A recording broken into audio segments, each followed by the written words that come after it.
Jesus permanece com os discípulos por 40 dias. Durante esse período, ele aparece repetidas vezes, confortando, ensinando e confirmando que realmente venceu a morte. Ele fala sobre o reino de Deus com grande paciência, respondendo dúvidas, quebrando medos e fortalecendo a fé dos seguidores.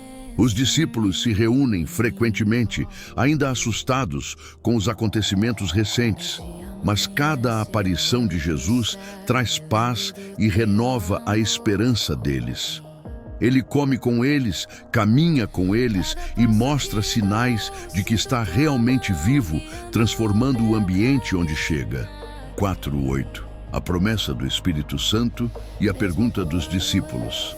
Certo dia, Jesus reúne o grupo e dá uma ordem clara: não saiam de Jerusalém. Ele os instrui a esperar a promessa do Pai, o batismo com o Espírito Santo, algo totalmente novo que mudaria o mundo para sempre. Mas os discípulos, ainda com expectativa política, perguntam: Senhor, é agora que o Senhor vai restaurar o reino a Israel? Jesus responde com calma que os tempos e datas pertencem ao Pai. Porém, ele deixa uma promessa poderosa. Eles receberão poder quando o Espírito Santo vier sobre eles e serão testemunhas até os confins da terra. A missão agora está clara e será global. 9:11. A ascensão de Jesus e a mensagem dos anjos. Enquanto Jesus fala, ele começa a se elevar lentamente diante dos olhos de todos. Uma nuvem luminosa o envolve e ele desaparece no céu. Os discípulos ficam imóveis, olhando para cima, impressionados. Então 2 anjos aparecem ao lado deles e dizem: por que vocês estão olhando para o céu? Esse Jesus que foi elevado voltará assim como vocês o viram subir. A mensagem deixa o grupo maravilhado e reforça que a história ainda está longe de terminar. 12:14. Retorno ao cenáculo e união em oração. Eles descem o Monte das Oliveiras e retornam ao cenáculo em Jerusalém, onde costumavam se reunir. Ali estão Pedro, João, Tiago, André, Filipe, Tomé, Bartolomeu, Mateus, Tiago, filho de Alfeu, Simão, o Zelote e Judas de Tiago. Maria, mãe de Jesus, e várias mulheres também estão presentes, além dos irmãos de Jesus. Todos se unem numa só fé, dedicados à oração, aguardando o que Deus prometeu. O ambiente é de expectativa e reverência. 15:22. Pedro toma a palavra. É hora de escolher o substituto de Judas. Com cerca de 120 discípulos reunidos, Pedro se levanta. Ele explica que as Escrituras já haviam anunciado a queda de Judas e que era necessário escolher alguém para ocupar seu lugar. Alguém que tivesse estado com Jesus desde o batismo de João até a ascensão. Pedro relembra que Judas deixou sua função e destino por causa de sua própria escolha, e agora é preciso restaurar o número dos 12 como símbolo do novo povo de Deus. Em 23:26, Matias é escolhido como novo apóstolo. 2 nomes são indicados: José, chamado Barsabás ou Justo, e Matias. O grupo ora com sinceridade. Senhor, que conhece os corações de todos, mostra qual destes escolheste. Eles lançam sortes, e o resultado indica Matias, que é então contado entre os 12 apóstolos. A igreja continua aguardando a promessa do Espírito. Algo grandioso está prestes a acontecer. Atos 2, 1-4. O derramamento do Espírito Santo no Pentecostes. Chega o dia de Pentecostes e todos os discípulos estão reunidos no mesmo lugar, perseverando juntos, orando e esperando a promessa que Jesus havia feito. O ambiente é de expectativa, como se o céu estivesse prestes a se abrir. De repente, um som poderoso, semelhante ao de um vento impetuoso, invade a casa onde estavam. Não era um vento comum, mas algo sobrenatural, vindo diretamente de Deus. O som toma todo o ambiente, fazendo todos olharem ao redor com espanto. Então aparece algo ainda mais extraordinário. Línguas como de fogo, que se dividem e pousam sobre cada um deles. Não era fogo que queimava, mas fogo que purificava, capacitava e marcava como sinal divino. E naquele momento, todos são cheios do Espírito Santo e começam a falar em outras línguas, línguas que eles nunca haviam estudado, conforme o Espírito concedia que falassem. 5:13.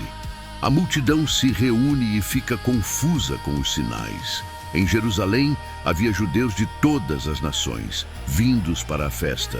Ao ouvirem o som poderoso, a multidão corre para ver o que está acontecendo.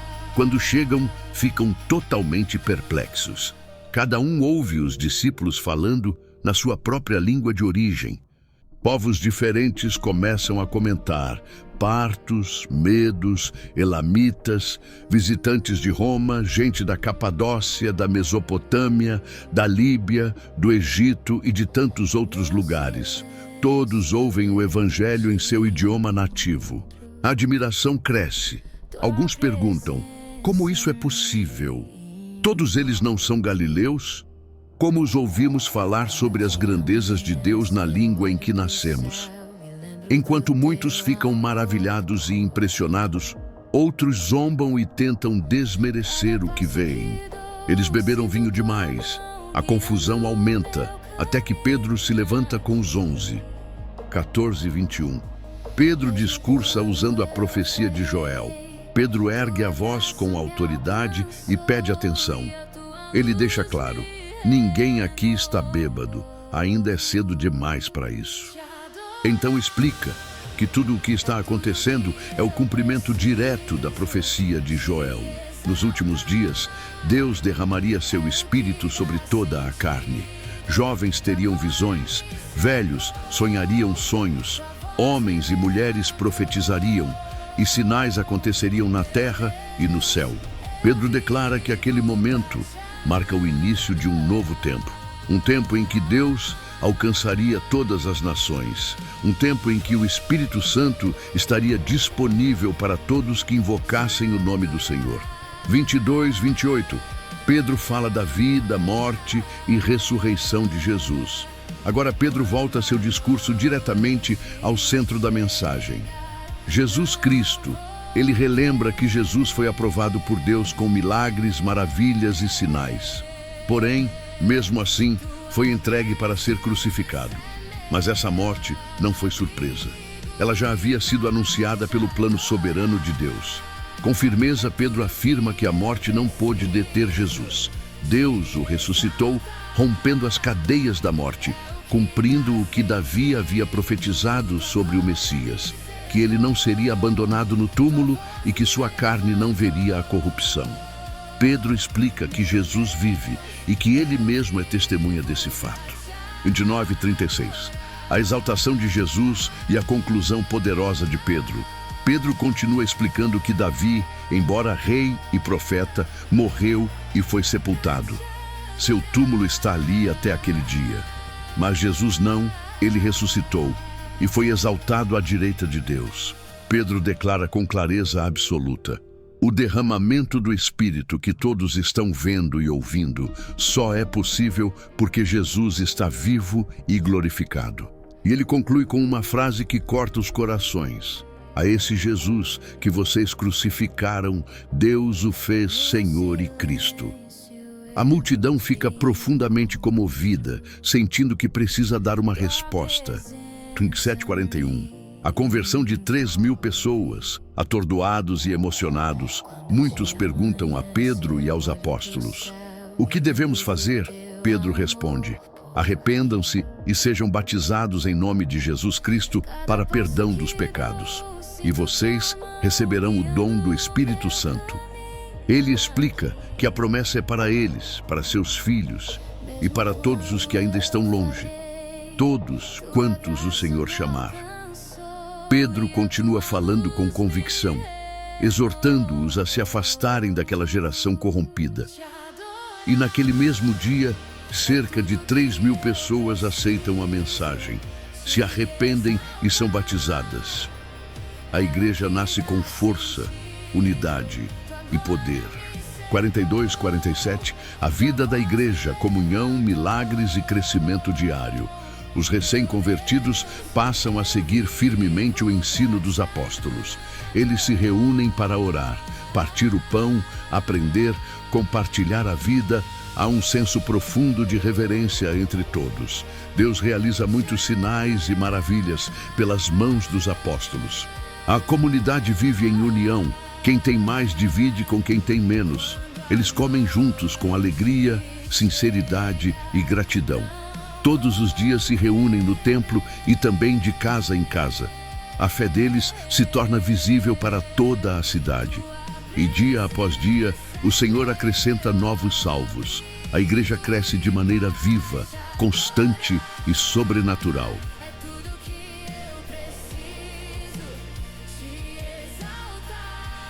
Atos 3, 1-3. Pedro e João encontram o homem aleijado na porta do templo. Era a hora da oração, por volta das 3 da tarde, quando Pedro e João sobem juntos ao templo. A cidade está movimentada, com pessoas indo e vindo, muitas carregando ofertas, outras caminhando apressadas para não perder o momento de oração. Na porta chamada Formosa, uma entrada conhecida por sua beleza e por ser um ponto muito frequentado, está um homem que nunca havia conseguido andar desde o nascimento. Todos o conheciam. Ele era levado todos os dias até ali para pedir esmolas às pessoas que entravam. Ao perceber Pedro e João se aproximando, o homem estende a mão, esperando receber alguma moeda, como fazia com tantas outras pessoas que passavam por ali. 4:7. O olhar de Pedro e o milagre inesperado. Pedro fixa os olhos nele, assim como João. Ambos param diante do homem e Pedro diz: "Olhe para nós." O homem os encara imediatamente, acreditando que algo lhe seria dado. Então, Pedro declara com firmeza e compaixão: "Não tenho prata nem ouro, mas o que tenho, isso te dou. Em nome de Jesus Cristo, o Nazareno, levanta-te e anda." Pedro o segura pela mão direita e o ajuda a se levantar. E naquele instante, algo sobrenatural acontece. Os pés e tornozelos do homem ficam fortes. Ele se ergue pela primeira vez na vida. 8:10. O homem anda, salta e louva a Deus. O povo fica maravilhado. Com força nova em seu corpo, o homem começa a andar, depois a saltar e finalmente a correr. Ele segue Pedro e João para dentro do templo, louvando a Deus em voz alta, cheio de alegria. As pessoas dentro do templo o reconhecem imediatamente. Ele é o mesmo homem que todos viam há anos pedindo esmolas na Porta Formosa. A multidão fica completamente surpresa. Alguns levam as mãos ao rosto, outros apontam, todos maravilhados com o que acabaram de presenciar. O milagre causa comoção. As pessoas se aproximam rapidamente. 11:12. A multidão se reúne no pórtico de Salomão e Pedro começa a explicar. O homem curado não se afasta de Pedro e João. Ele segura firme nos dois, como quem não quer perder seus salvadores. Toda a multidão corre até eles no pórtico de Salomão, espantada com o que está acontecendo. Vendo a aglomeração e a admiração das pessoas, Pedro toma a palavra e pergunta: "Homens de Israel, por que vocês estão impressionados com isso? Por que olham para nós como se tivéssemos feito este homem andar por nosso próprio poder ou piedade?" Pedro deixa claro que o milagre não veio deles, mas de algo muito maior. 13:16. Pedro aponta para Jesus como a fonte do milagre. Pedro continua, dizendo que o Deus de Abraão, Isaque e Jacó, o Deus dos patriarcas, glorificou o seu servo Jesus. Ele lembra que o povo havia rejeitado Jesus, entregando-o a Pilatos, mesmo quando Pilatos queria soltá-lo. Eles escolheram libertar um assassino e mataram o autor da vida. Mas Deus ressuscitou Jesus dos mortos, e Pedro afirma que eles são testemunhas disso. Então Pedro revela o segredo do milagre. É pela fé no nome de Jesus que este homem foi curado. A fé que vem por ele restaurou completamente este homem diante de todos vocês. O foco agora não é o milagre, mas quem realizou. 17:21. Pedro chama o povo ao arrependimento com esperança. Pedro muda o tom e fala com compaixão. Eu sei que vocês agiram por ignorância, assim como seus líderes. Mas ele explica que tudo isso já havia sido anunciado pelos profetas, mostrando que o sofrimento do Messias não foi acidente, mas parte do plano de Deus. Pedro então faz um apelo direto. Arrependam-se e convertam-se, para que seus pecados sejam apagados. Assim, tempos de refrigério virão da parte do Senhor, e ele enviará novamente o Cristo, que lhes foi designado, Jesus. Pedro explica que o céu deve manter Jesus até o tempo da restauração de todas as coisas, algo que Deus já havia prometido desde os tempos antigos. 22:26. Moisés e os profetas confirmam Jesus. Pedro encerra o discurso com promessa e alerta. Pedro lembra que Moisés havia anunciado que Deus levantaria um profeta semelhante a ele e que o povo deveria ouvir tudo o que ele dissesse.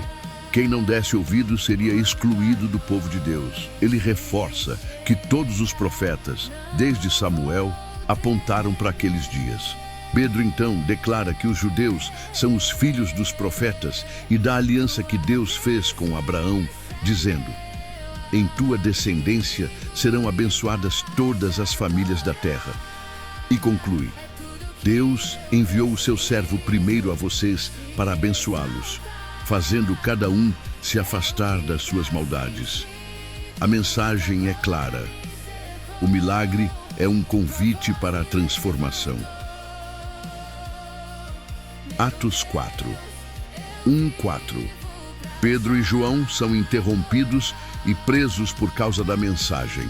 Enquanto Pedro ainda está falando ao povo no pórtico do templo, anunciando que Jesus é o Messias e explicando o milagre do homem curado, algumas autoridades religiosas começam a se aproximar rapidamente. Os sacerdotes, o capitão da guarda do templo e os saduceus ficam profundamente irritados, porque os apóstolos estão ensinando que Jesus ressuscitou dos mortos, algo que os saduceus rejeitavam completamente. Sem permitir que Pedro e João terminem, eles os interrompem e mandam prendê-los. A multidão fica indignada e surpresa, porque muitos estavam ouvindo, aceitando e se maravilhando com a mensagem. Mesmo assim, a prisão não impede o avanço da fé. Naquele dia, muitos que ouviram creram, e o número de homens que seguiram a Jesus chegou a cerca de 5.000. 5:7. Pedro e João diante do Sinédrio. No dia seguinte, as autoridades religiosas se reúnem em Jerusalém. É uma assembleia impressionante. Os líderes mais poderosos do judaísmo estão ali. O sumo sacerdote Anás, Caifás, João, Alexandre e outros membros da família sacerdotal. Eles mandam trazer Pedro e João para o centro da sala. O ambiente é pesado e tenso, como um tribunal. Então fazem a pergunta principal: com que poder ou em nome de quem vocês fizeram isso? O objetivo é claro: intimidar, pressionar e tentar fazer os apóstolos recuarem. 8:12. Pedro, cheio do Espírito Santo, declara que o poder vem de Jesus. Pedro, porém, não se intimida. Cheio do Espírito Santo, ele responde com coragem. Governantes e líderes do povo, se hoje somos interrogados por causa de um ato de bondade feito a um homem aleijado e sobre como ele foi curado, saibam todos vocês que foi em nome de Jesus Cristo, o Nazareno, aquele que vocês crucificaram e que Deus ressuscitou, que este homem está curado diante de vocês. Pedro vai ainda mais longe. Ele cita as Escrituras e afirma: Jesus é a pedra que vocês rejeitaram, mas que se tornou a pedra angular. E não há salvação em nenhum outro nome debaixo do céu, dado entre os homens, pelo qual devamos ser salvos. A ousadia de Pedro surpreende todos no tribunal. 13:14. Os líderes ficam admirados com a coragem dos apóstolos. Ao observar a firmeza com que Pedro e João falam, os membros do Sinédrio percebem que eles são homens simples, sem educação formal nas escolas rabínicas. Ainda assim, sua coragem é evidente. Eles reconhecem algo inconfundível. Estes homens estiveram com Jesus. Além disso, o homem curado está ali, de pé, ao lado deles. Saudável, firme, vivo, não há como negar o milagre. Por mais que quisessem acusar, não encontram argumento algum. E 18. O Sinédrio tenta calar os apóstolos. Sem ter o que dizer, eles mandam retirar Pedro e João da sala para discutir entre si. Eles conversam preocupados. Não podemos negar que eles fizeram um milagre claro, e todos em Jerusalém já sabem disso. Mas, se deixarmos isso continuar, mais pessoas vão acreditar. Então decidem uma estratégia. Eles chamam Pedro e João de volta e ordenam com firmeza que eles não falem mais no nome de Jesus. É uma tentativa de impedir o movimento antes que cresça ainda mais. 9:22. A resposta corajosa de Pedro e João. Pedro e João não se intimam com a ameaça. Eles respondem: julguem vocês mesmos se é certo obedecer a vocês em vez de obedecer a Deus, pois não podemos deixar de falar do que vimos e ouvimos. 23:28. A comunidade se reúne para orar após a ameaça. Assim que são soltos, Pedro e João vão até os irmãos e contam tudo o que aconteceu. A comunidade inteira, ao ouvir, levanta a voz em oração unida.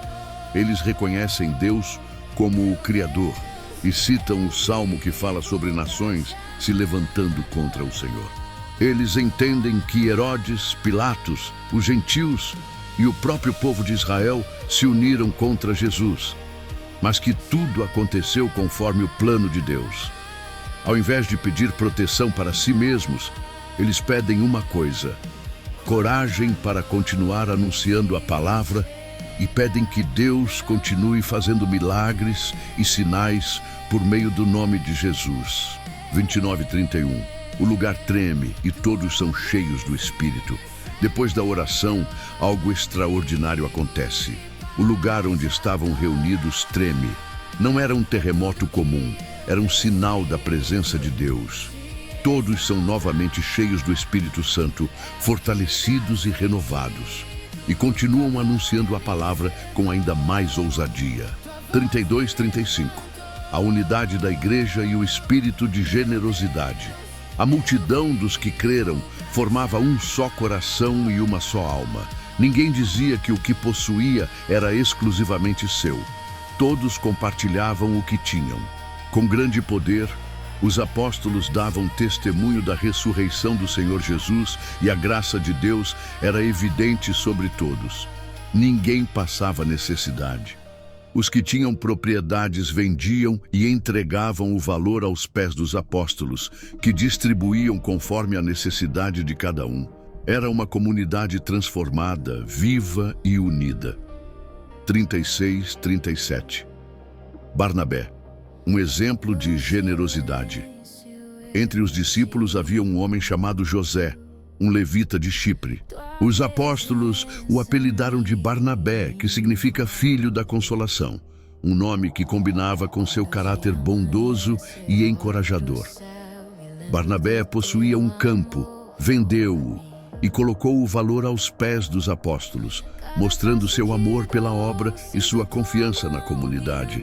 Ele se tornaria, no futuro, um dos grandes líderes da fé, companheiro de Paulo e exemplo para toda a igreja. Atos 5:1-4. Ananias e Safira tentam enganar a comunidade. No meio daquela grande onda de generosidade e sinceridade dentro da igreja, surge um episódio trágico envolvendo um casal, Ananias e Safira. Eles vendem uma propriedade, assim como muitos outros haviam feito, mas decidem combinar algo entre si. Entregar apenas parte do dinheiro, enquanto fingiam estar entregando tudo. Ananias leva a quantia até os apóstolos, tentando parecer tão generoso quanto Barnabé e outros que haviam doado tudo.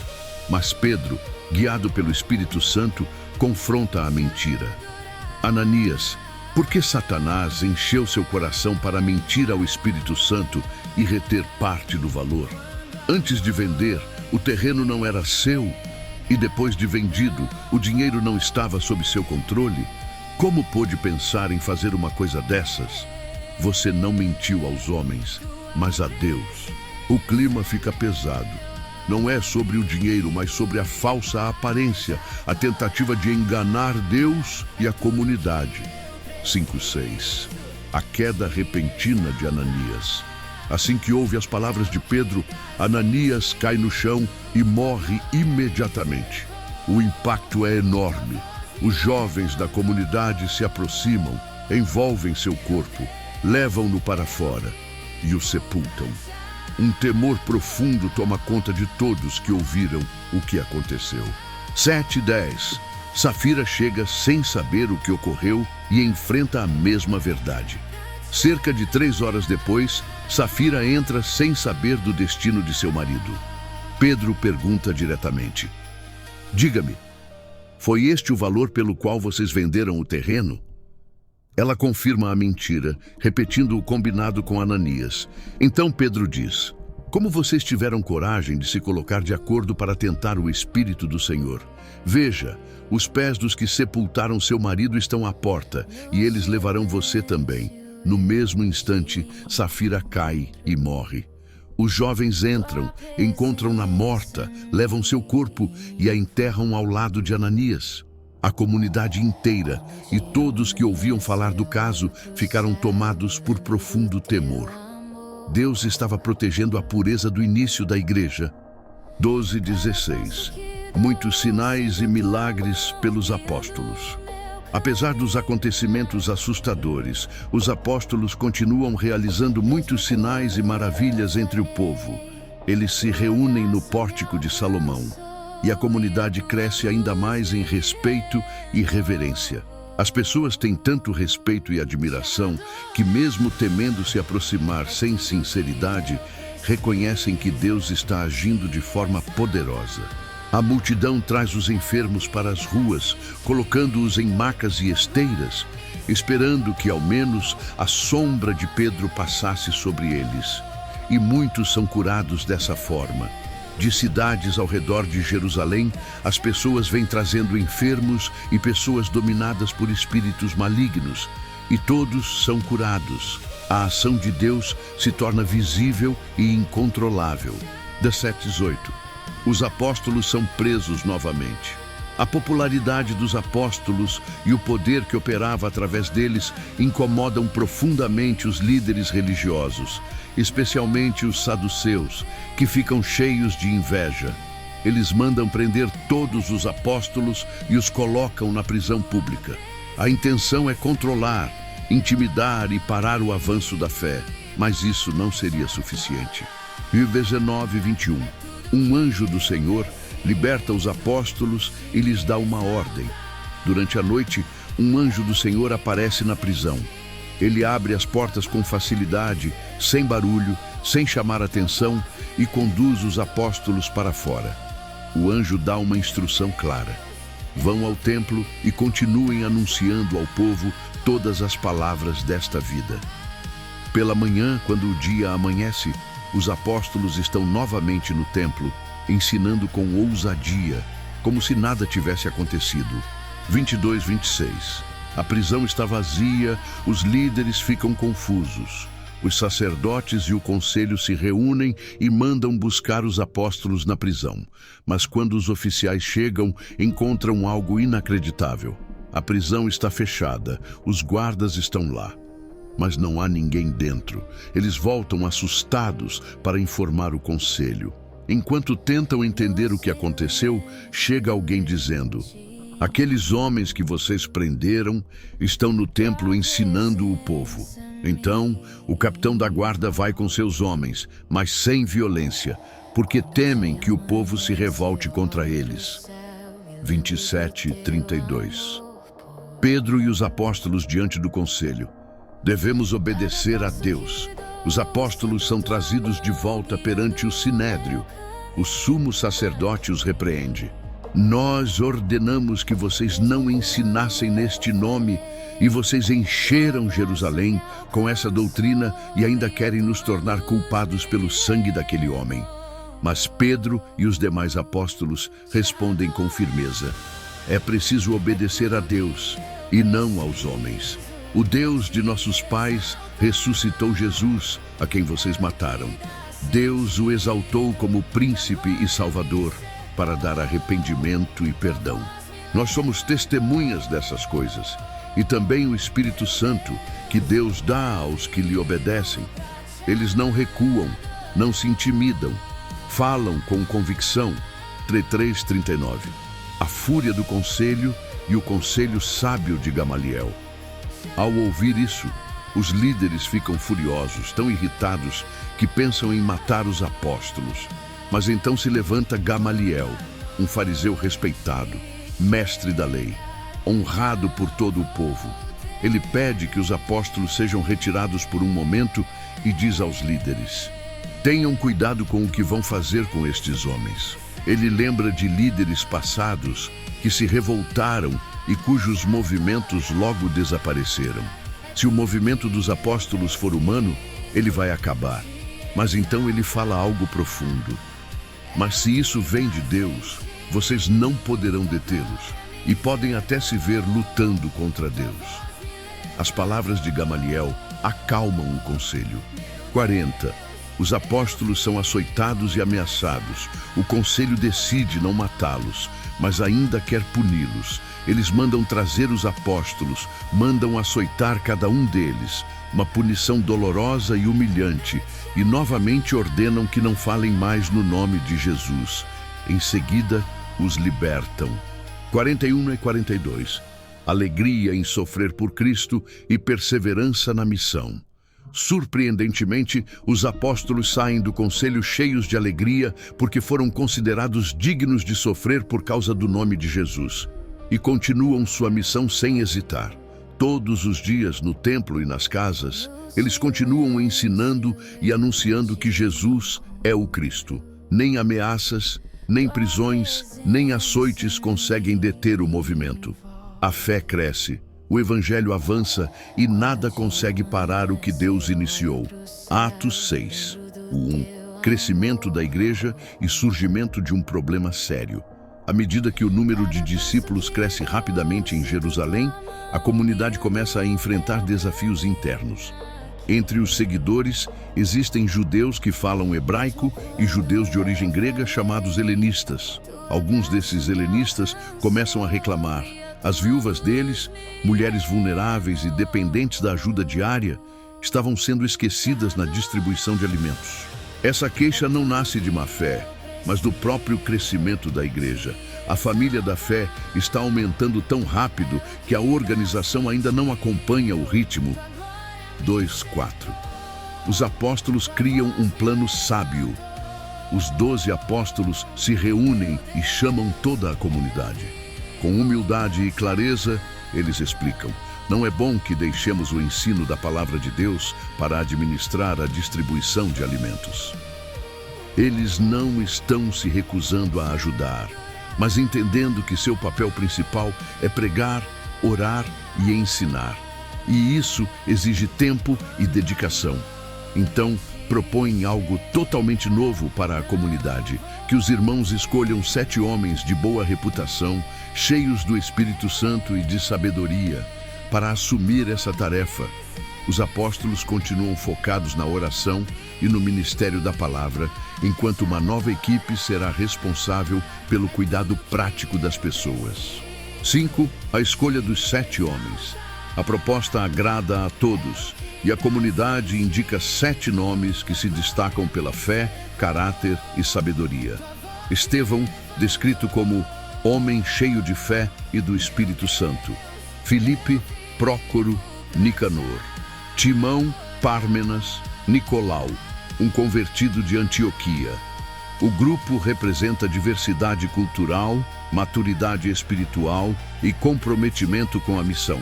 Estevão, especialmente, já começa a se destacar como alguém extraordinário. 6. Oração e imposição de mãos. Os 7 escolhidos são apresentados aos apóstolos. Num momento de reverência e unidade, os apóstolos oram por eles e impõem as mãos, abençoando e consagrando esses homens ao serviço. É um marco histórico. Nasce oficialmente o que muitos consideram o primeiro grupo de diáconos da igreja, pessoas dedicadas a servir. 7. A igreja cresce ainda mais. Com a nova organização, a palavra de Deus se expande com mais força. A igreja não apenas continua crescendo, mas cresce muito, alcançando até muitos sacerdotes judeus que passam a crer em Jesus. A fé está se espalhando de forma tão profunda que até aqueles que antes eram opositores começam a reconhecer a verdade. 8:10. Estevão se torna uma figura poderosa. Entre os 7, Estevão se destaca de forma extraordinária. Ele realiza grandes maravilhas e sinais entre o povo. Sua fé é firme, sua sabedoria é impressionante, e o Espírito Santo age através dele com grande poder. Mas isso desperta oposição. Alguns homens pertencentes à chamada Sinagoga dos Libertos começam a discutir com Estevão. Eram judeus vindos de vários lugares do Império: Cirene, Alexandria, Cilícia e Ásia. Eles tentam debater com Estevão, porém não conseguem resistir à sabedoria e ao espírito com que ele fala. Seu entendimento das Escrituras e sua ousadia impressionam até seus adversários. 11:14. Início da perseguição contra Estevão. Incapazes de vencê-lo com argumentos, seus oponentes apelam para a falsidade. Subornam homens para dizerem que ouviram Estevão blasfemar contra Moisés e contra Deus. A acusação é extremamente séria. A cidade se agita. O povo, os anciãos e até os mestres da lei se unem para prendê-lo. Eles arrastam Estevão à presença do Sinédrio, o mesmo conselho que julgou Jesus e perseguiu os apóstolos. Ali, falsas testemunhas declaram: este homem não para de falar contra este lugar santo e contra a lei. Nós o ouvimos dizer que Jesus destruiria este templo e mudaria os costumes deixados por Moisés. O ambiente é pesado. A tensão cresce. A mentira se mistura ao medo dos líderes religiosos. 15. Um brilho no rosto de Estevão. Enquanto todos olham fixamente para ele, esperando que Estevão se desespere diante das acusações, acontece algo surpreendente. O rosto dele parece o rosto de um anjo. Não é que ele brilhe literalmente como luz intensa, mas sua expressão transmite paz, segurança e a presença de Deus. Mesmo cercado de ódio e injustiça, há algo sobrenatural na calma dele. É o prenúncio de que algo grandioso e dramático está prestes a acontecer no capítulo seguinte. Atos 7. 1. O sumo sacerdote inicia o julgamento. O sinédrio está reunido. O ambiente é pesado, cheio de líderes religiosos tensos, orgulhosos e convictos de que Estevão é culpado. O sumo sacerdote olha fixamente para ele e faz a pergunta que dará início à defesa mais poderosa da história da igreja. É verdade isso? Silêncio absoluto. E então, Estevão, cheio do Espírito Santo, começa um discurso que atravessa séculos. Ele não fala para se defender, mas para revelar a verdade.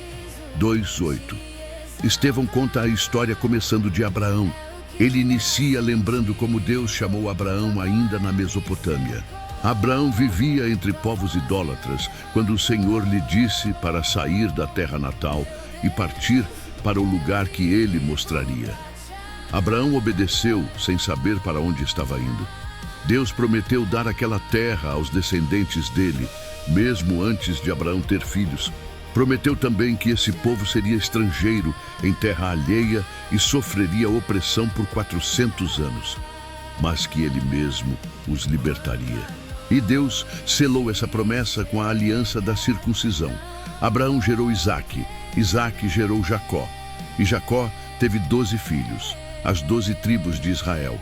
Estevão está mostrando que tudo começou com um Deus que chama, conduz e cumpre promessas.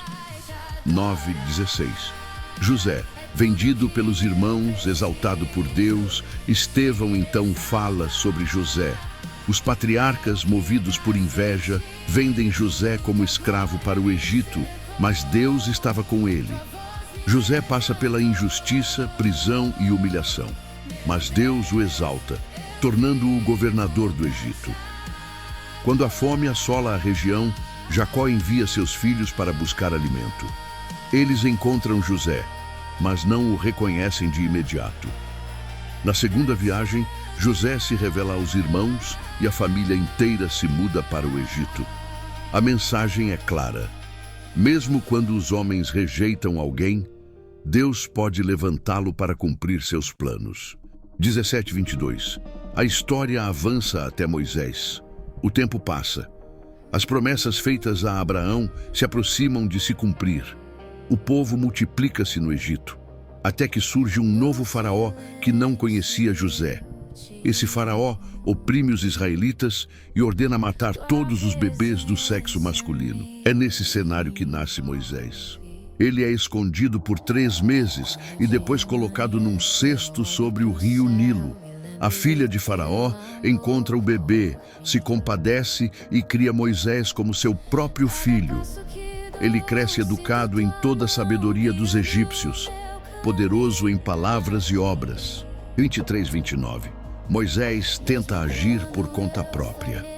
Quando Moisés tem 40 anos, decide visitar seus irmãos hebreus. Ao ver um egípcio maltratando um israelita, ele reage e mata o agressor, pensando que seus irmãos entenderiam que Deus o enviara para libertá-los. Mas eles não entendem. No dia seguinte, Moisés tenta apaziguar uma briga entre 2 hebreus, mas um deles responde: "Quem te colocou como líder e juiz sobre nós?" Ao perceber que o ocorrido já era conhecido, Moisés foge para Midian, onde vive como estrangeiro e forma uma família. 30:34. O chamado sobrenatural na sarça ardente. 40 anos depois, enquanto Moisés cuida do rebanho, algo extraordinário acontece no deserto do Monte Sinai. Ele vê uma sarça em chamas, mas a planta não se consome. Intrigado, Moisés se aproxima. De repente, a voz de Deus ecoa: "Eu sou o Deus de teus pais, o Deus de Abraão, de Isaque e de Jacó." Moisés treme. Deus continua: "Tire as sandálias dos pés, porque o lugar em que você está é santo." Então o Senhor diz que viu a opressão do povo no Egito e está enviando Moisés para libertá-los. 35:38. O libertador rejeitado é o mesmo que Deus envia. Estevão mostra algo profundo. O mesmo Moisés que os israelitas rejeitaram, dizendo: "Quem te colocou como líder?" Foi exatamente aquele que Deus enviou como líder, libertador e profeta. Moisés realiza sinais e maravilhas no Egito, no Mar Vermelho e durante 40 anos no deserto. E foi Moisés quem disse.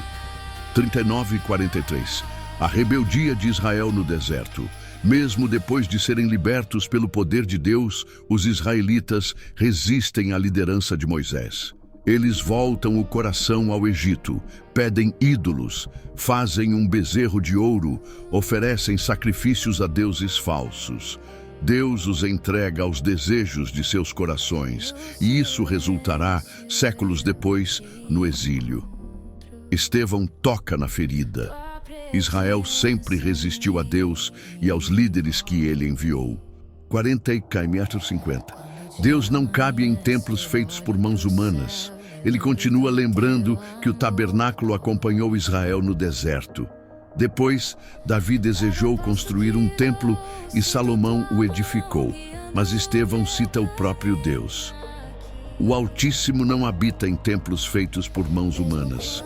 O céu é meu trono e a terra é o estrado dos meus pés. É uma crítica direta à idolatria pelo templo, exatamente o que os líderes de Jerusalém estavam fazendo. 51:53. Estevão confronta os líderes com coragem. Agora, cheio do Espírito, ele declara algo que deixa o Sinédrio furioso. Vocês sempre resistem ao Espírito Santo. Assim como seus pais fizeram, vocês também fazem. Ele acusa.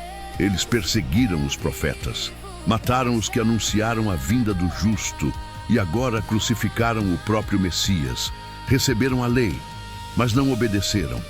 É como se Estevão segurasse um espelho diante deles.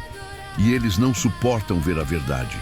54, 56, a visão gloriosa de Estevão.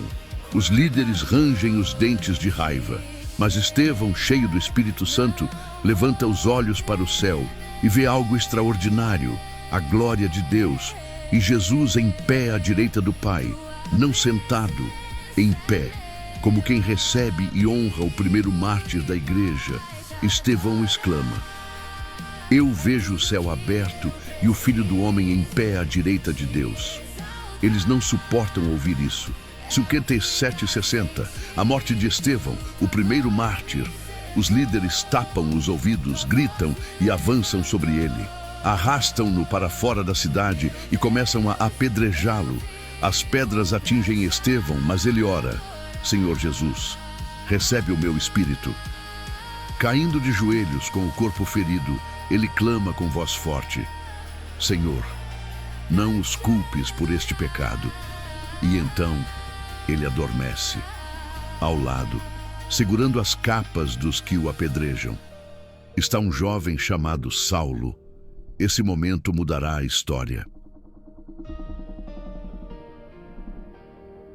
Atos 8, 1-3. Grande perseguição e o avanço inesperado do Evangelho. Após a morte de Estevão, um clima de terror toma conta de Jerusalém. A perseguição se intensifica de forma brutal. Os líderes religiosos decidem eliminar a fé cristã enquanto ainda pode ser contida. Um jovem fariseu chamado Saulo, cheio de zelo religioso e convicção cega, assume um papel central nessa perseguição. Ele não está satisfeito em apenas aprovar a morte de Estevão. Agora ele quer destruir a igreja por completo. Influenciado por seu orgulho e por sua crença na lei, Saulo entra de casa em casa, prende homens e mulheres, arrasta-os pelas ruas e os entrega às autoridades. O medo se espalha. A igreja, que até então estava reunida principalmente em Jerusalém, é dispersa por Judeia e Samaria. A única exceção são os apóstolos, que permanecem na cidade. Mas o que parecia o pior momento da fé cristã se torna um dos maiores motores da evangelização na história. A perseguição empurra os discípulos para fora e eles vão anunciando a palavra por onde passam. 4:8. Filipe em Samaria. Milagres, libertações e grande alegria. Entre os que se espalham está Filipe, um dos 7 homens escolhidos junto com Estevão. Ele vai para Samaria, uma região desprezada pelos judeus, e começa a pregar Cristo com ousadia. As multidões prestam atenção às suas palavras, não apenas pela mensagem, mas também pelos sinais impressionantes que acontecem. Espíritos impuros saem de muitas pessoas. Paralíticos e coxos são curados. Milagres se multiplicam. A cidade, antes marcada por confusão espiritual e engano, agora é tomada pela alegria. Onde Jesus chega, os corações e as ruas mudam. 9:13. Simão, o mágico, fica maravilhado com o poder real de Deus. Nessa cidade vive um homem chamado Simão, conhecido como mágico ou feiticeiro. Ele enganava o povo com artes ocultas e muitos o consideravam alguém cheio de poder. Mas quando Filipe prega a mensagem do reino de Deus e do nome de Jesus Cristo, algo acontece que Simão nunca viu. Pessoas realmente se arrependem. Pessoas realmente são libertas. Pessoas realmente são curadas.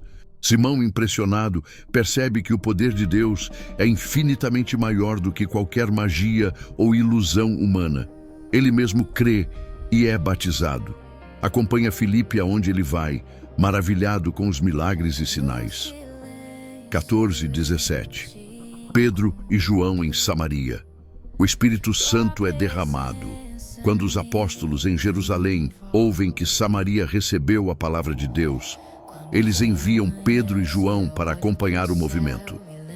Ao chegarem, percebem que os novos convertidos já foram batizados, mas ainda não haviam recebido o Espírito Santo da maneira plena prometida. Então, Pedro e João impõem as mãos e o Espírito Santo vem sobre eles. É um momento de unidade entre judeus e samaritanos, algo impensável antes. O Evangelho está unindo povos que por séculos se odiaram. Êxodo 24. Simão tenta comprar o dom de Deus e é confrontado duramente. Ao ver o poder de Deus se manifestando, Simão, ainda com mentalidade antiga, oferece dinheiro a Pedro e João para receber a mesma autoridade espiritual. Ele quer o poder, sem entender o coração de Deus. Pedro reage com firmeza. Que o seu dinheiro morra com você. Você acha que pode comprar o dom de Deus?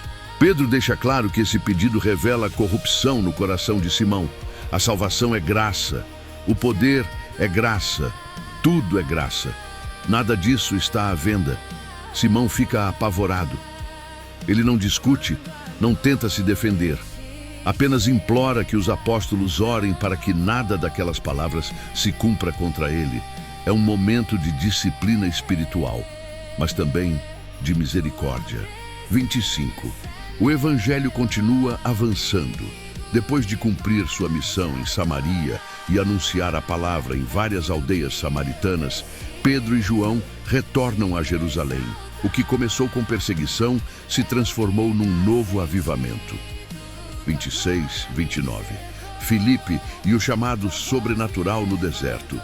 De repente, um anjo do Senhor aparece e diz a Filipe: vá para o sul, para o caminho que desce de Jerusalém a Gaza. Esse é um caminho deserto, isolado, solitário, mas Filipe não questiona, ele obedece imediatamente. Ao chegar ali, ele vê uma carruagem imponente, pertencente ao tesoureiro da rainha da Etiópia, um homem importante, devoto e temente a Deus. Esse etíope está lendo o livro do profeta Isaías enquanto viaja. Então o Espírito Santo fala claramente ao coração de Filipe: aproxime-se dessa carruagem, e ele corre até ela. 35. Filipe explica Isaías e revela Jesus ao etíope.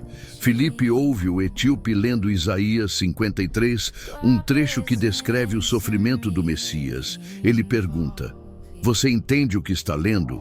O etíope responde: como posso entender se ninguém me explicar?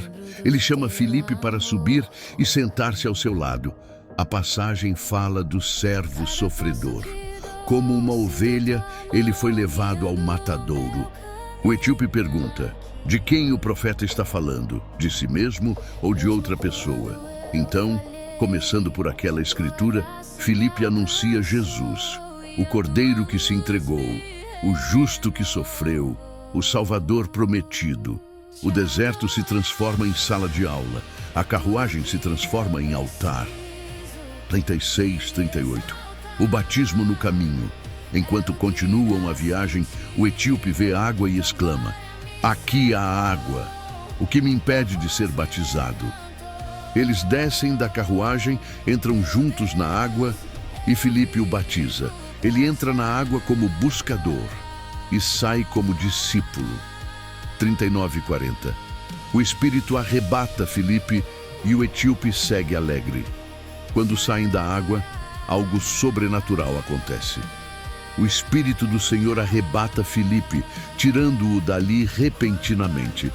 O etíope olha em volta, percebe que Filipe desapareceu, mas sua reação não é de medo. Ele segue seu caminho cheio de alegria. Filipe aparece depois em Azoto e continua pregando de cidade em cidade até chegar em Cesareia. O Evangelho está cruzando fronteiras, vencendo perseguições, alcançando povos distantes, e isso é apenas o começo.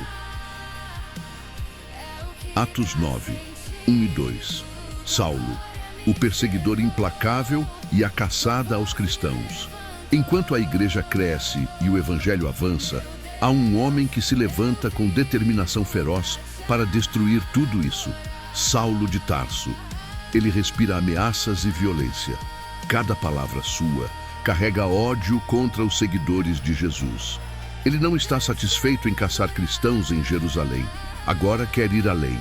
Por isso, vai até o sumo sacerdote e pede cartas oficiais para as sinagogas de Damasco, autorizando-o a prender homens e mulheres que pertencem ao caminho. Saulo quer acabar com essa fé. Ele quer destruir todo o movimento que proclama Jesus como o Messias. Ele se considera defensor da lei, mas está profundamente enganado.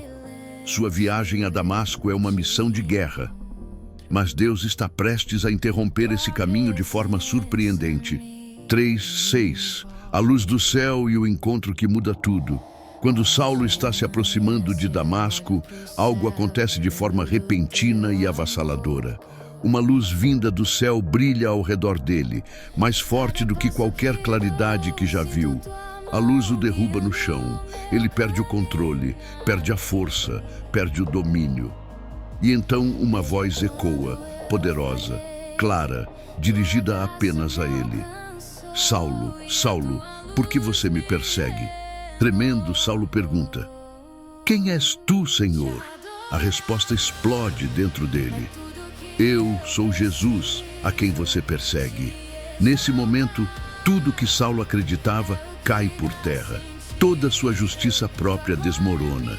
Toda sua certeza religiosa se revela cega. Jesus continua: Levante-se e entre na cidade. Lá lhe será dito o que você deve fazer. Saulo tenta levantar, mas quando abre os olhos, não enxerga nada. A glória que viu é tão intensa que seus olhos não suportam. Os homens que viajavam com ele ouvem a voz, mas não veem ninguém. Eles precisam pegar Saulo pela mão e guiá-lo. O perseguidor forte agora é como uma criança dependente. 7:9. 3 dias de cegueira, silêncio e transformação. Eles chegam a Damasco. Saulo continua sem enxergar. Durante 3 dias, ele não come e não bebe. É como se o mundo tivesse parado. Ele está sozinho com seus pensamentos, orações e arrependimento. Aquele homem seguro de si agora está quebrado e, pela primeira vez, verdadeiramente aberto para Deus. 10:12. O chamado de Ananias e a visão dupla. Enquanto Saulo permanece em silêncio, Deus fala com um discípulo em Damasco chamado Ananias. Ora, Ananias.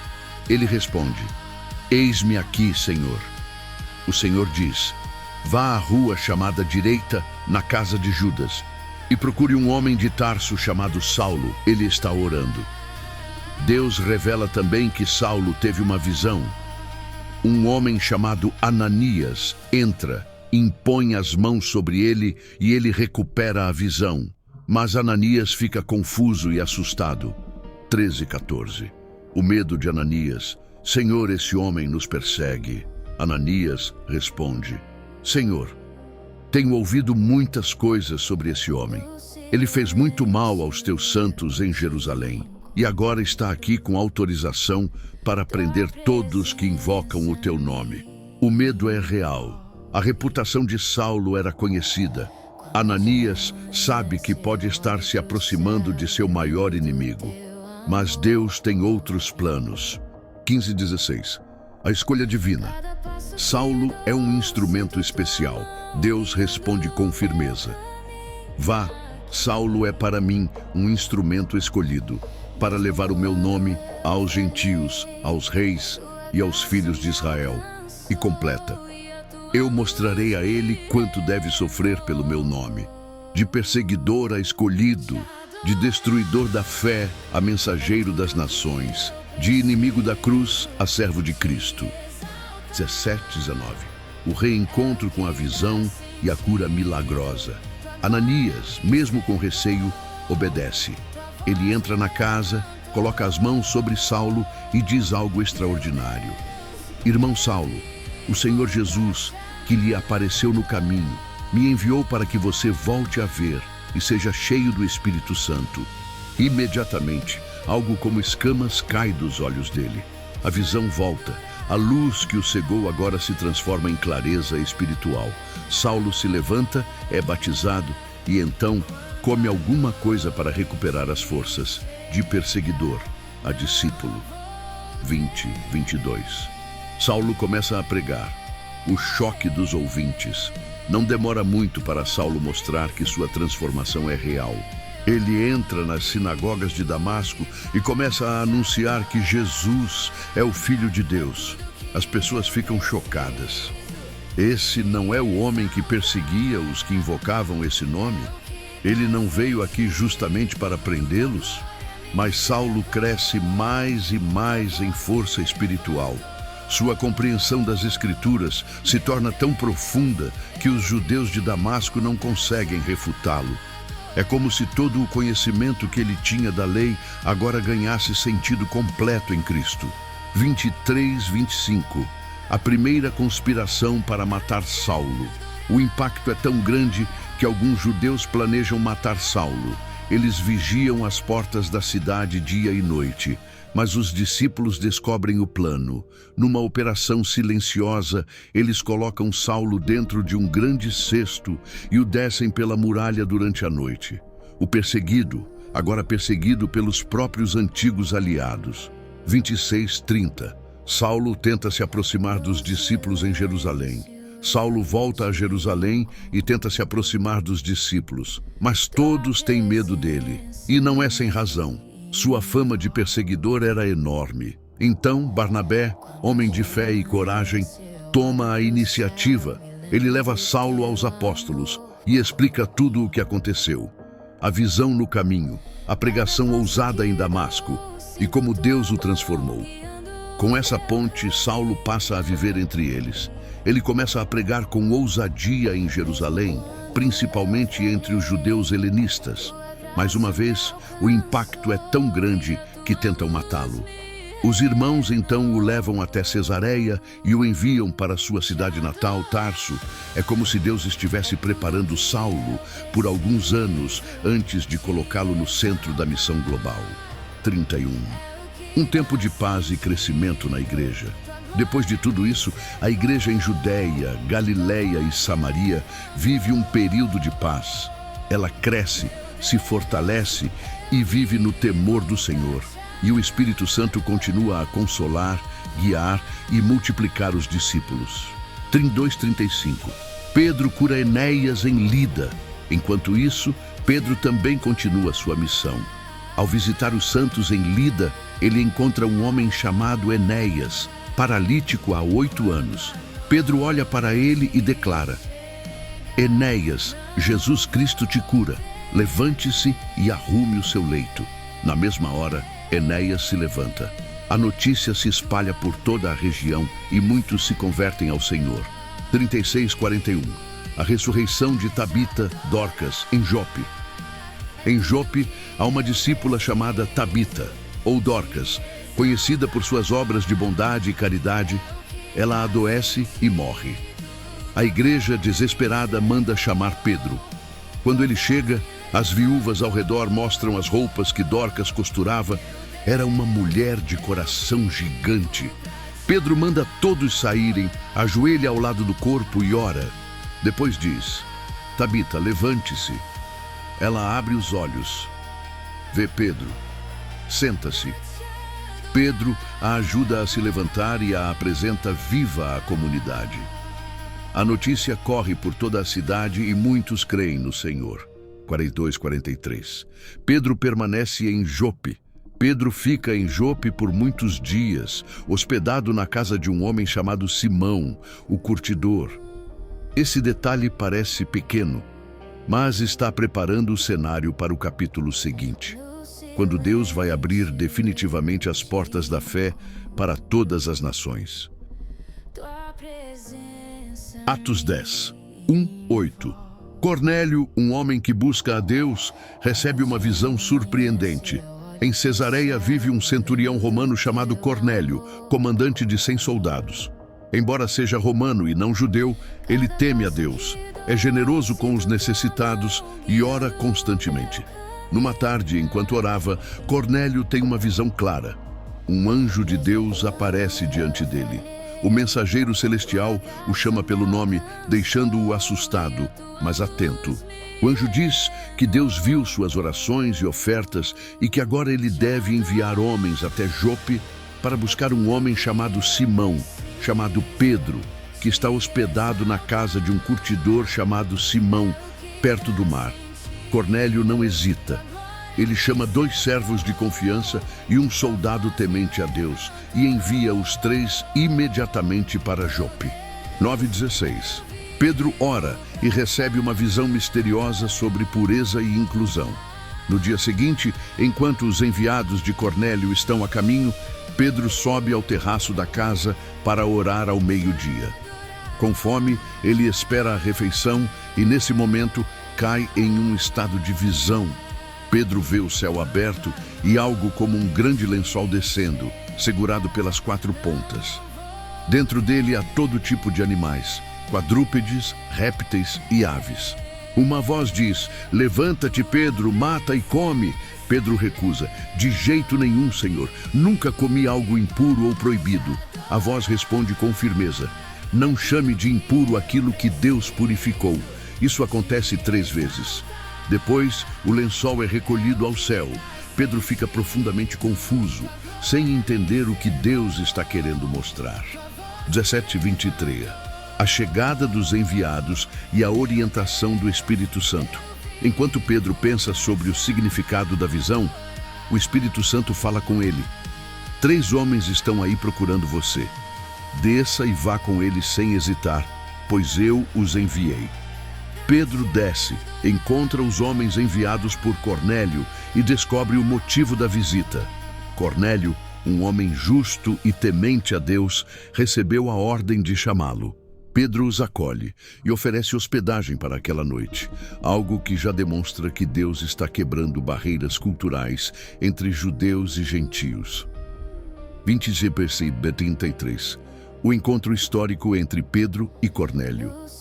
No dia seguinte, Pedro parte para Cesareia com alguns irmãos judeus. Cornélio os espera, ansioso, e já reuniu sua família e amigos próximos.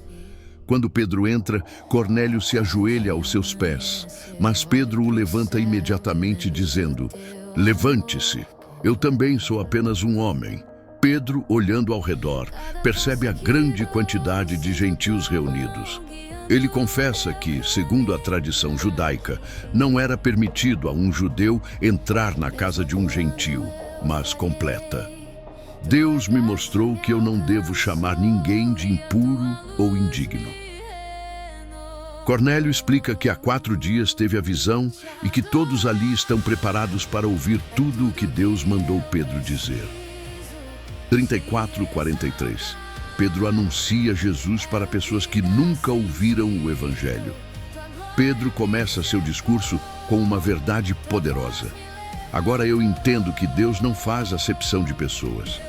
Ele fala sobre Jesus, como ele foi ungido pelo Espírito Santo, fez o bem, curou os oprimidos, morreu na cruz e ressuscitou ao 3º dia. Pedro explica que Jesus foi visto por testemunhas, que ele é o Senhor de todos e que todos os profetas anunciaram que quem crê nele recebe perdão dos pecados. 44:48. O Espírito Santo desce sobre gentios pela primeira vez. Enquanto Pedro ainda está falando, algo extraordinário acontece. O Espírito Santo desce sobre todos que estão ouvindo. Os judeus que acompanharam Pedro ficam maravilhados. Gentios estão recebendo o Espírito da mesma forma que eles receberam em Pentecostes. Eles falam com ousadia e glorificam a Deus. Pedro então declara: "Se Deus lhes deu o mesmo Espírito que a nós, quem somos nós para impedir?" E ordena que todos sejam batizados em nome de Jesus Cristo. Cornélio e sua casa tornam-se oficialmente parte da família da fé, um marco que muda toda a história da igreja. Atos 11:1-3. A notícia chega a Jerusalém e gera questionamentos. Os apóstolos e os irmãos que estavam na Judéia logo ficam sabendo que pessoas gentias, não judias, haviam recebido a palavra de Deus e o Espírito Santo. Isso gera espanto e preocupação. pois até então muitos acreditavam que apenas judeus podiam participar da fé cristã. Quando Pedro volta a Jerusalém, alguns dos irmãos judeus mais conservadores o confrontam. Eles dizem: "Você entrou na casa de homens incircuncisos e comeu com eles." O tom é sério e Pedro percebe que precisa explicar detalhadamente tudo o que aconteceu. 4:14. Pedro conta a visão e revela como Deus conduziu tudo. Pedro então narra desde o início. Conta sua visão em Jope, o lençol descendo do céu cheio de animais considerados impuros, a voz dizendo: "Mata e come", sua recusa e a resposta celestial: "Não chame impuro aquilo que Deus purificou." Ele explica que isso aconteceu 3 vezes, reforçando que era algo de grande importância. Em seguida, Pedro relata que 3 homens enviados por Cornélio chegaram exatamente naquele momento e que o Espírito Santo o orientou diretamente. Vá com eles sem hesitar. Ele descreve a ida a Cesareia, o encontro com Cornélio e como o centurião também teve uma visão de um anjo que o mandou chamar Pedro para ouvir palavras que trariam salvação a ele e a toda a sua casa. Tudo estava claramente sendo guiado pelo próprio Deus. 15:18. O Espírito Santo confirma a decisão divina. Pedro continua: "Quando eu comecei a falar, o Espírito Santo desceu sobre eles, assim como desceu sobre nós no princípio." Isso deixa a assembleia surpresa. Pedro lembra das palavras de Jesus: "João batizou com água, mas vocês serão batizados com o Espírito Santo." Então Pedro conclui: "Se Deus deu a eles o mesmo dom que deu a nós, quem sou eu para impedir a obra de Deus?" Ao ouvir isso, a comunidade em Jerusalém se acalma. Eles glorificam a Deus e dizem: "Então, Deus concedeu também aos gentios o arrependimento para a vida." A igreja finalmente entende que o plano de Deus é maior do que imaginavam. 19:21. O Evangelho chega a novos lugares e cresce entre gentios. Após a morte de Estevão, muitos cristãos fugiram da perseguição e foram para regiões distantes como Fenícia, Chipre e Antioquia. No início, eles só anunciavam a palavra aos judeus. Mas alguns homens de Chipre e Cirene começaram também a pregar aos gregos, os gentios daquela região. E Deus estava com eles. Um grande número de pessoas crê e se volta para o Senhor, dando início a uma poderosa obra em Antioquia, cidade que se tornaria um dos centros mais importantes da fé cristã. 22:24. Barnabé é enviado e fica maravilhado com a graça de Deus. Quando a igreja em Jerusalém ouve o que está acontecendo em Antioquia, eles enviam Barnabé para investigar e ajudar. Ao chegar, Barnabé vê a graça de Deus agindo de forma evidente. Ele se alegra profundamente e encoraja todos a permanecerem firmes no Senhor, de coração sincero. Barnabé era um homem bondoso, cheio do Espírito Santo e de fé. E por meio de seu trabalho, muitas pessoas continuam sendo acrescentadas ao Evangelho. 25:26. Barnabé busca Saulo para ajudar na missão. Percebendo que a obra estava crescendo rápido demais para trabalhar sozinho, Barnabé viaja até Tarso para procurar Saulo, que depois será conhecido como Paulo. Quando o encontra, Barnabé o leva para Antioquia. Os dois passam um ano inteiro ensinando e fortalecendo uma igreja que cresce a cada dia. Foi ali, em Antioquia, que os seguidores de Jesus foram chamados pela primeira vez de cristãos, um nome que marcaria a história do mundo. 27:30. Profetas anunciam uma fome e a igreja se une para ajudar. Naqueles dias, alguns profetas descem de Jerusalém a Antioquia. Entre eles está Ágabo, que, movido pelo Espírito, anuncia que uma grande fome viria sobre todo o mundo romano, algo que de fato ocorreu no reinado de Cláudio. Ao ouvir isso, os cristãos de Antioquia decidem ajudar. Cada um contribui conforme suas possibilidades, e o dinheiro é enviado aos irmãos da Judéia pelas mãos de Barnabé e Saulo. Assim, a igreja demonstra unidade, generosidade e amor prático. Atos 12, 1-4. Herodes inicia uma perseguição violenta contra a igreja. Por volta desse tempo, o rei Herodes Agripa começa uma perseguição severa contra a igreja. Buscando agradar líderes judeus e mostrar poder político, ele manda prender e maltratar alguns cristãos. Em um ato chocante, Herodes manda matar Tiago, irmão de João, com a espada. A notícia abala profundamente a comunidade.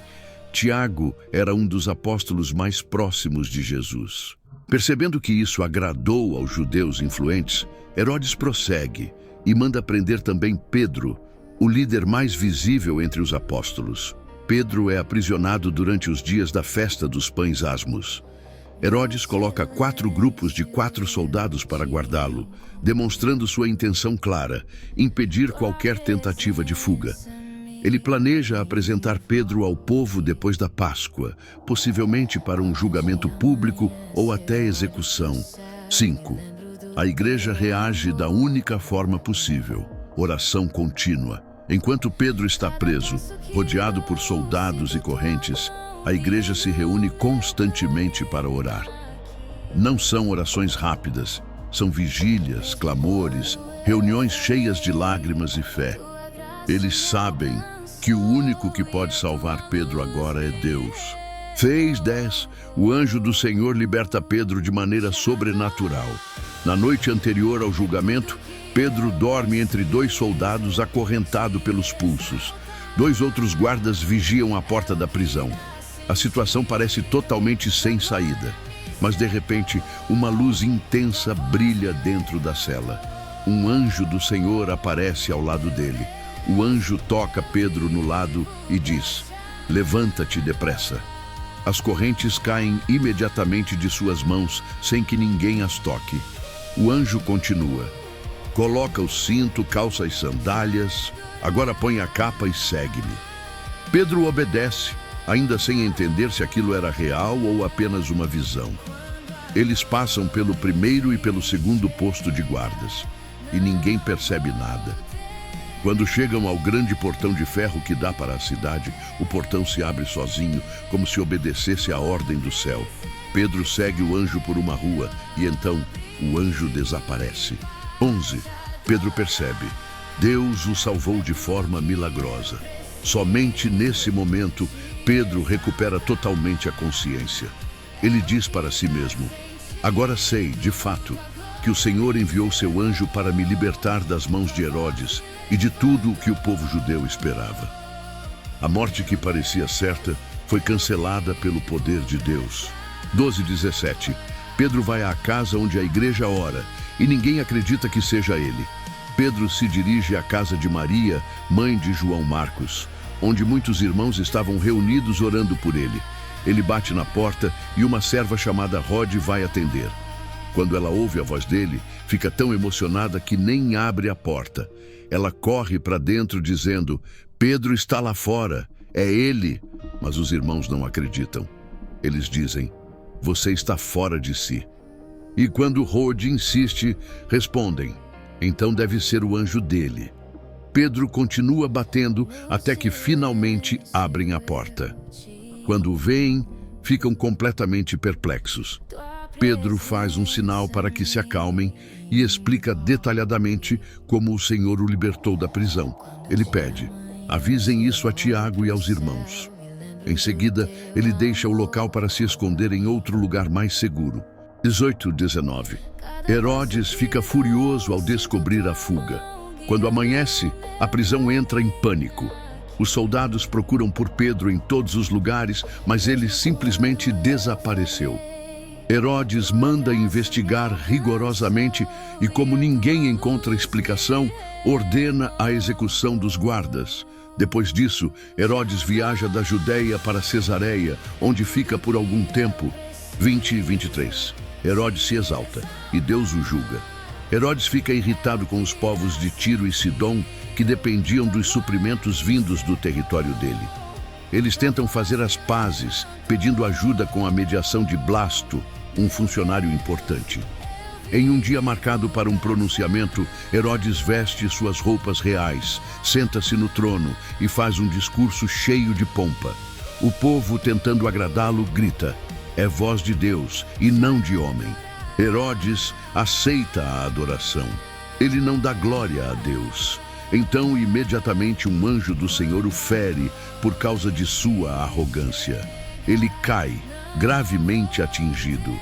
Pouco tempo depois, morre em profunda humilhação. Aquele que tentou destruir a igreja é destruído pela própria mão de Deus. 24:25. A palavra de Deus continua crescendo. Enquanto Herodes cai, o evangelho se levanta. A palavra de Deus cresce, se espalha e alcança ainda mais pessoas.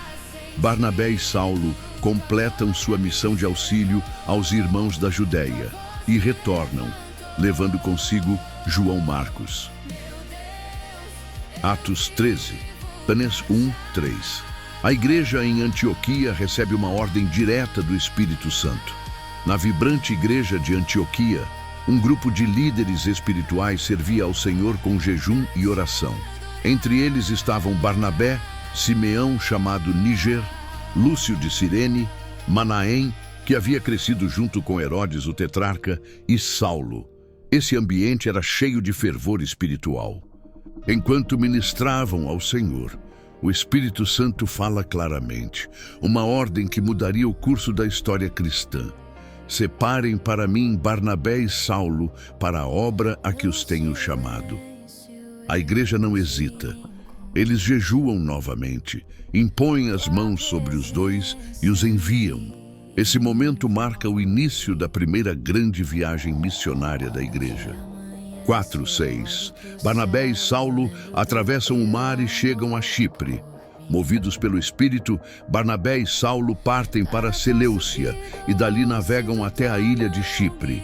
Eles atravessam toda a ilha anunciando a palavra de Deus nas sinagogas judaicas, levando também João Marcos como ajudante. Ao chegarem a Pafos, encontram um homem influente chamado Sérgio Paulo, o procônsul romano, descrito como inteligente e curioso. Ele deseja ouvir a palavra de Deus. Mas ao seu lado está Bar Jesus, também chamado Elimas, um mágico e falso profeta judeu que tenta impedir Sérgio Paulo de crer. 7:12.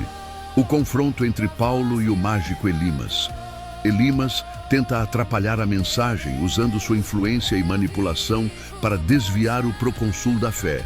Então Saulo, que a partir daqui começa a ser chamado de Paulo, cheio do Espírito Santo, encara o mágico com firmeza e declara: "Filho do diabo, inimigo de toda justiça, sempre distorcendo os caminhos do Senhor. Agora a mão do Senhor está sobre você. Ficará cego por algum tempo e incapaz de ver a luz do sol." E imediatamente uma escuridão cai sobre Elimas.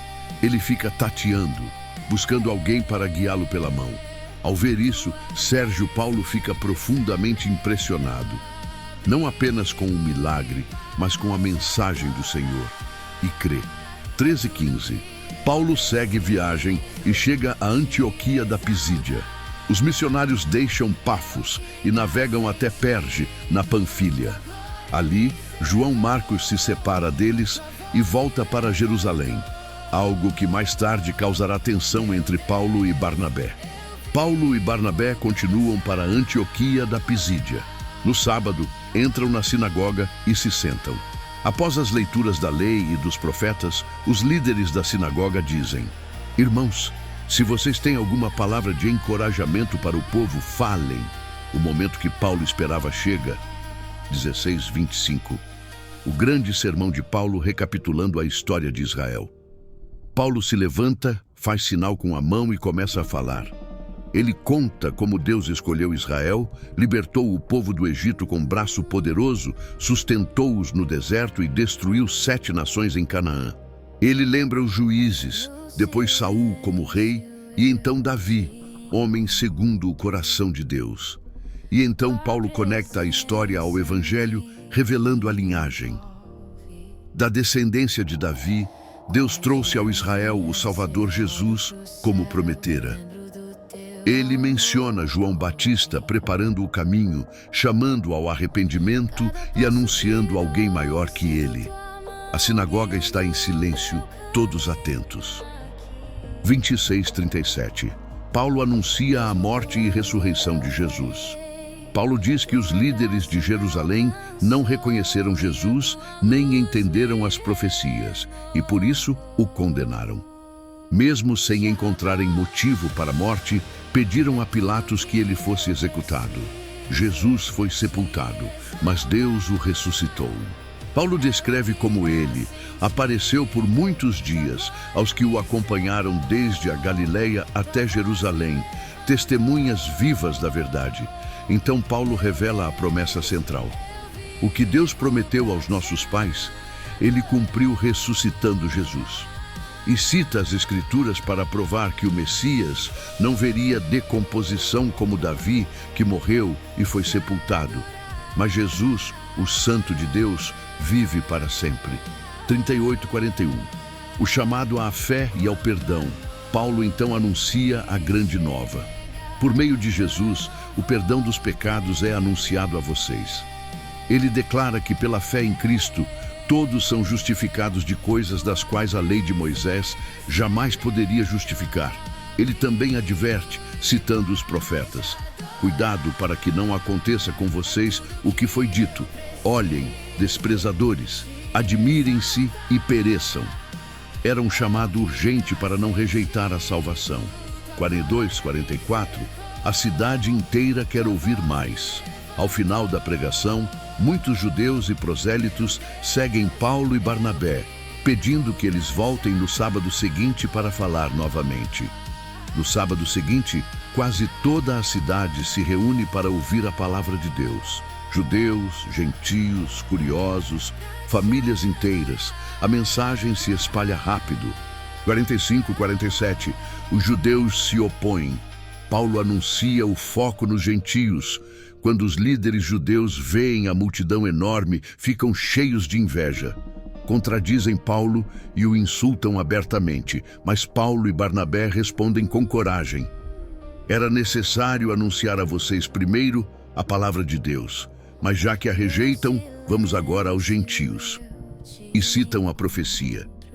Eu te coloquei como luz para as nações, para levares a salvação até os confins da terra. O plano de Deus se amplia diante de todos. 48:49. Os gentios se alegram e a palavra se espalha. Ao ouvir isso, os gentios celebram e glorificam a mensagem do Senhor. Muitos creem, e a palavra de Deus se espalha por toda a região. O evangelho rompe fronteiras culturais e avança. 50:52. Perseguição, expulsão e alegria no Espírito Santo. Mas os líderes judeus instigam mulheres influentes e autoridades da cidade. A oposição cresce rapidamente e Paulo e Barnabé são expulsos do território. Eles sacodem o pó dos pés como sinal contra eles e seguem para Icônio. Mesmo diante da perseguição, os discípulos que ficam na cidade permanecem cheios de alegria e do Espírito Santo.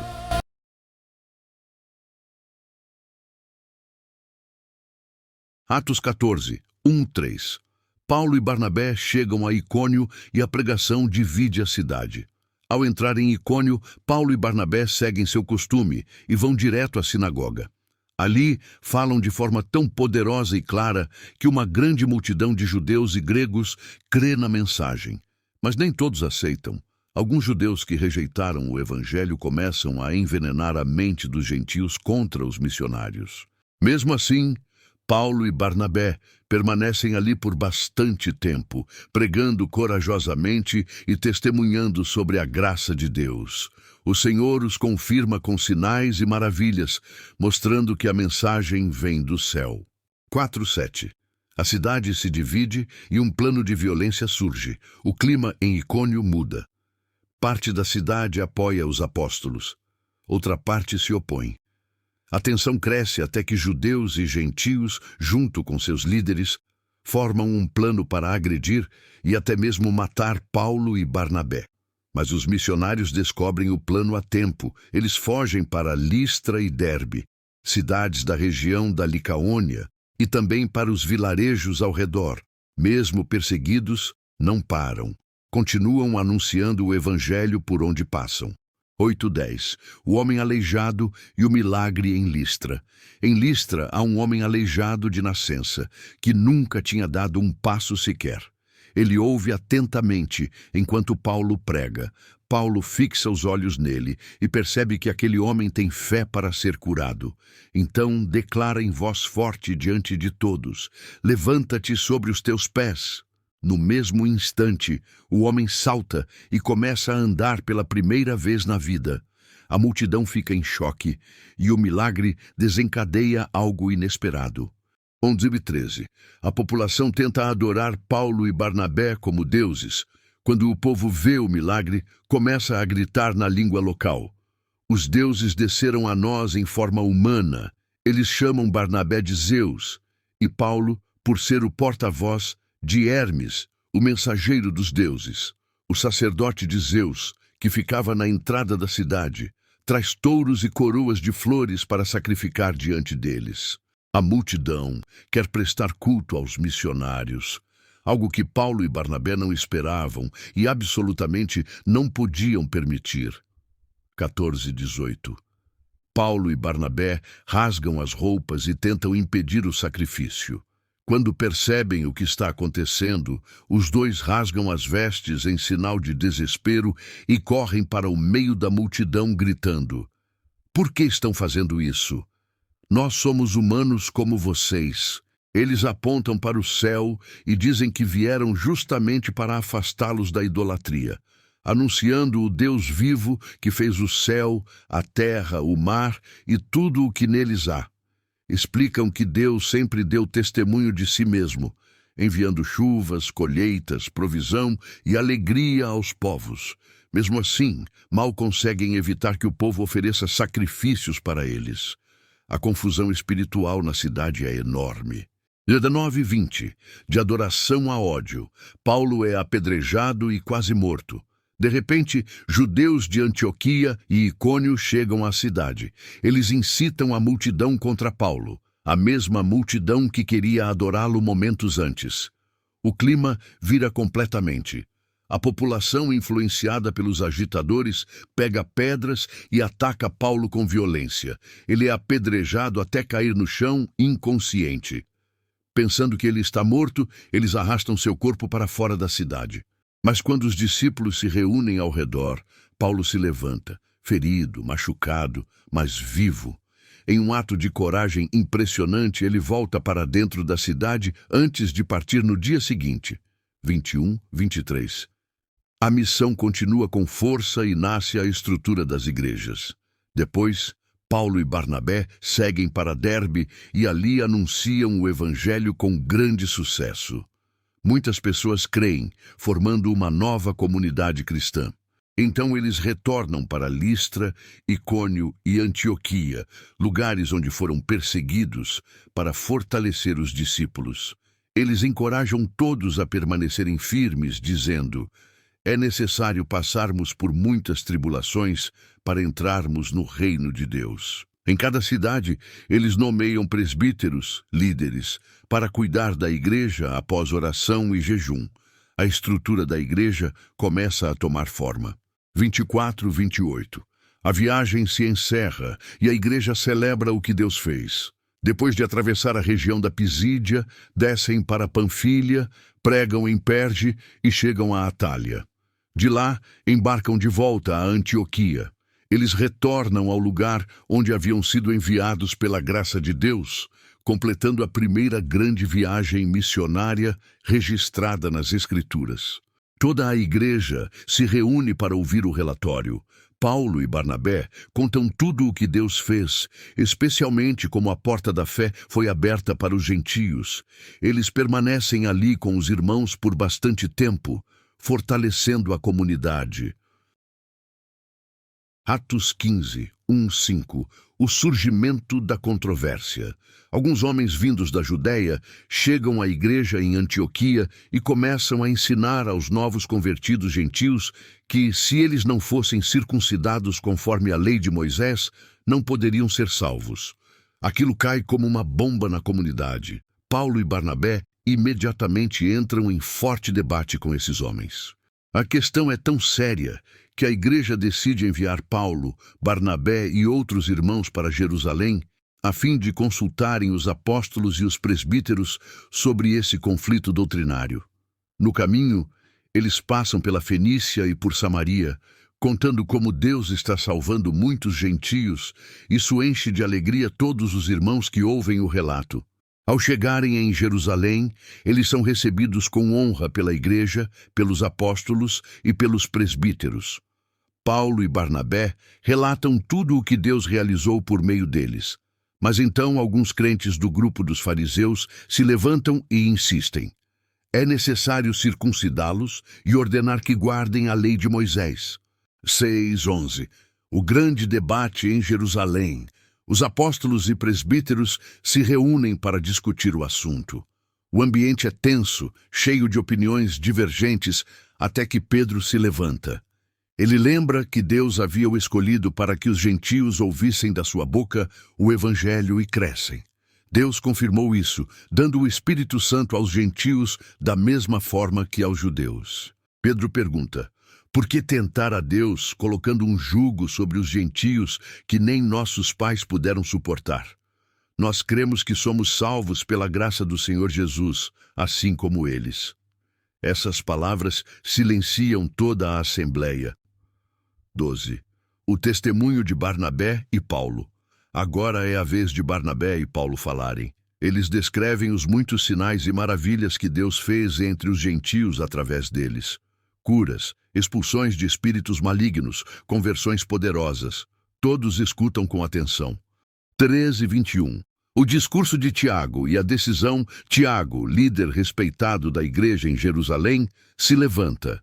Ele confirma que o que Pedro relatou está alinhado com as profecias de Amós, que falam da restauração do tabernáculo caído de Davi e da inclusão dos gentios no povo de Deus. Então Tiago propõe uma decisão equilibrada: não colocar sobre os gentios o peso completo da lei de Moisés. Sim, impedir que se abstenham de coisas ligadas à idolatria, da imoralidade sexual, de carne de animais estrangulados e de sangue. Essas orientações não são pesadas, mas servem para promover a harmonia entre judeus e gentios que agora convivem como uma só comunidade. A Assembleia aprova a proposta. Em 2:29, a carta oficial. Os apóstolos, presbíteros e toda a igreja concordam em enviar uma carta formal para os cristãos gentios de Antioquia, Síria e Cilícia, junto com Paulo, Barnabé e 2 líderes da igreja, Judas, Barsabás e Silas. A carta deixa claro que aqueles que exigiam circuncisão não foram enviados pela igreja e que isso havia perturbado os irmãos. O documento reforça que o Espírito Santo guiou aquela decisão conjunta. Nenhum peso seria colocado sobre os gentios, além das recomendações essenciais. Essa carta traz paz, clareza e unidade. O 30:35. Alegria em Antioquia. O grupo retorna a Antioquia. A carta é lida diante da igreja e a reação é pura alegria, alívio e gratidão. Judas e Silas, que eram profetas, encorajam os irmãos com muitas palavras, fortalecendo-os na fé. Depois de algum tempo, Judas volta a Jerusalém, mas Silas resolve permanecer. Paulo e Barnabé continuam em Antioquia, ensinando e pregando a palavra do Senhor junto com muitos outros. 36:41. A separação entre Paulo e Barnabé. Algum tempo depois, Paulo sugere a Barnabé que revisitem todas as cidades onde haviam pregado o Evangelho para ver como os irmãos estão. Barnabé quer levar João Marcos de novo, mas Paulo insiste que não é boa ideia. Marcos havia os abandonado na viagem anterior. O desacordo se torna tão forte que ambos decidem seguir caminhos diferentes. Barnabé parte para Chipre com Marcos. Paulo escolhe Silas e parte pela Síria e Cilícia, fortalecendo as igrejas. Mesmo com a separação, Deus usa ambos poderosamente, mostrando que o Evangelho continua avançando. Atos 16:1-5. Paulo conhece Timóteo e o chama para a missão. Paulo chega à cidade de Derbe e depois a Listra. Lá vive um jovem discípulo chamado Timóteo, filho de uma mulher judia crente, Eunice, e de um pai gentio. Os irmãos de Listra e Icônio falam muito bem dele. Sua fé, seu caráter, sua dedicação à palavra. Paulo percebe que aquele jovem tem um chamado evidente e decide levá-lo na viagem missionária. Mas porque muitos judeus da região sabiam que o pai de Timóteo era grego, Paulo o circuncida, não como obrigação da lei, mas para evitar conflitos que atrapalhariam a pregação. Eles viajam juntos pelas cidades da região, entregando as decisões do Concílio de Jerusalém. O resultado? As igrejas são fortalecidas na fé e crescem diariamente em número. 6:10. O Espírito Santo muda o rumo da viagem. Paulo, Silas e Timóteo seguem viagem pelo interior da Ásia Menor. Eles tentam pregar na província da Ásia, mas o Espírito Santo não permite. Depois tentam ir para Bitínia, mas novamente o Espírito de Jesus não deixa. Eles seguem então para Troade, sem saber exatamente qual será o próximo passo. É ali que, à noite, Paulo tem uma visão marcante. Um homem da Macedônia está de pé, suplicando: "Venha à Macedônia e ajude-nos." Ao despertar, eles entendem claramente: Deus está chamando para pregar o Evangelho na Europa. Lucas, o autor de Atos, passa a narrar usando nós, indicando que se junta ao grupo a partir deste ponto. 11:15. A chegada à Europa e a conversão de Lídia. O grupo parte de Troade, navegando até Samotrácia e depois a Neápolis, entrando finalmente na Macedônia. Eles seguem para a importante cidade de Filipos, uma colônia romana. No sábado vão à beira do rio, onde havia um lugar de oração. Ali encontram um grupo de mulheres reunidas. Paulo começa a ensinar, e entre as ouvintes está Lídia, uma comerciante de púrpura da cidade de Tiatira, temente a Deus. Enquanto Paulo fala, o Senhor abre o coração dela para receber a mensagem. Ela e sua casa são batizadas. E Lídia, cheia de gratidão, insiste para que eles fiquem hospedados em sua casa. Assim nasce a primeira casa da fé cristã em solo europeu. 16:18. A jovem escrava e o espírito de adivinhação. Alguns dias depois, enquanto caminham para o local de oração, uma jovem escrava, possuída por um espírito de adivinhação, começa a seguir o grupo. Ela grita sem parar: "Estes homens são servos do Deus Altíssimo e anunciam o caminho da salvação." Embora suas palavras fossem verdadeiras, o espírito não era. Por muitos dias, ela continua gritando, perturbando a missão. Até que Paulo, profundamente incomodado, se volta e ordena ao espírito: "Em nome de Jesus Cristo, saia dela." No mesmo instante, o espírito a deixa. Os donos da jovem, percebendo que perderam sua fonte de lucro, se enfurecem e arrastam Paulo e Silas à praça diante das autoridades. 19:24. Prisão injusta em Filipos. Acusam os missionários de causar confusão na cidade e ensinar costumes contrários aos romanos. A multidão se agita contra eles. Os magistrados mandam que Paulo e Silas sejam espancados com varas, e depois de muitos golpes, são jogados no cárcere. O carcereiro recebe ordens severas e os coloca no calabouço interior, prendendo seus pés no tronco, uma forma cruel de impedir qualquer movimento. 25:28. O terremoto e o livramento. Por volta da meia-noite, mesmo feridos e acorrentados, Paulo e Silas oram e cantam louvores a Deus. Os outros presos escutam atentamente. De repente, ocorre um grande terremoto. Os alicerces da prisão se movem. Todas as portas se abrem. Todas as correntes se soltam.